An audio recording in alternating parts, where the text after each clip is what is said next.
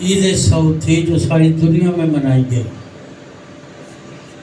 اور جن کو یہ نہیں پتا کہ وہ عید کیسے تھی وہ تیاری کیا کریں گے؟